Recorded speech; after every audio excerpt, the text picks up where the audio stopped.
Nay, bigyan niyo ako ng masarap na baon ko sa school, ah! Siyempre naman, Princess, may dala akong masarap na baon para sa'yo. Yay! Siguro malaking chinchin ang ibibigay sa akin ni Nanay. Akin na po, Nay! Papasok na po ako sa school! O, ito, ubusin mo lahat to, ha? Ano po to, Nay? Charmaine? Hindi lang yan. Eto, meron pa. Kunin mo. Pinya! Ayoko po nito, Nay! Mga prutas! Ay, aba! Ang arte mo naman, Princess! Masarap naman yan, ah! Pagtataman po ako sa school, eh! Kapag nalaman nilang Charmaine tsaka Pinya tong baon ko! Etong si Princess, mapili na sa baon! Kami nga nung araw, bunga lang ng bayabas yung baon namin! Noon po yun, Nay! Hindi na ngayon! Gusto ko bumili tayo sa tindahan ng chichirya! Puro ka na lang chichirya, kaya walang laman ng utak mo eh! Puro junk food yung kinakain mo!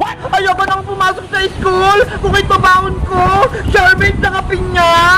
Ay, Princess, wag mo akong galitin! Wala tayong pera! Wala tayong pambili! Binahan nyo na kasi ako rin ng biscuit pati piyatos! Mas gusto ko yun! Sige na nga! Dumuna tayo sa tindahan na Aling Sonia! Tara na! Yay!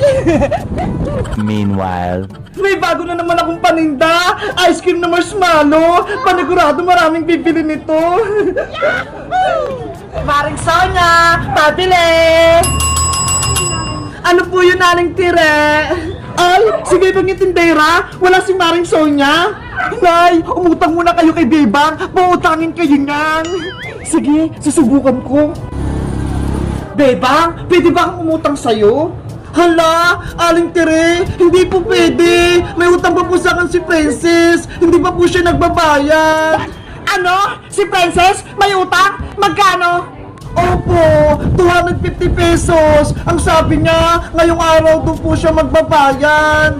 Yari, wala pa akong pangbayad. Princess, totoo bang may utang ka rito sa tindahan? Opo, Nay. Kasi gutom ako nung nakaraang araw eh. Kaya umutang ako kay Bebang. Paano tayo po utangin ni Bebang? Kung may utang ka pa sa tindahan? Kayo po muna umutang, Nay. Sabihin nyo, listan muna ni Bebang para magkaroon ako ng baon. Hay nako, Princess. Sabi na Aling Sonia, bawal daw umutang sa tindahan. Dapat magbayad agad. Please, Bebang, pautahin mo ko ng baon. Nay, pinitin mo po si Bebang. Sige na, Bebang, pautangin mo na ako. Kahit baon lang ni Princess, biskwit tsaka piyatos. Bawal po talaga, Aling Tere, kung wala kayong pambayad, sa ibang tindahan kayo umutang. Ang sungit naman ni Bebang. Ano, Nay? Nakautang po ba kayo? Wala, Princess. Kaya ang baon mo sa school, yung pinya tsaka orange. Ayoko po nito. Mga prutas.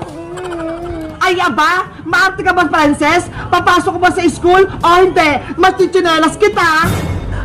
Apo, Nay! Pumasok na po ako! Ang sarap na nga ng baon? Nagreklamo pa? Ano ba yan? Pinya-charming tong baon ko!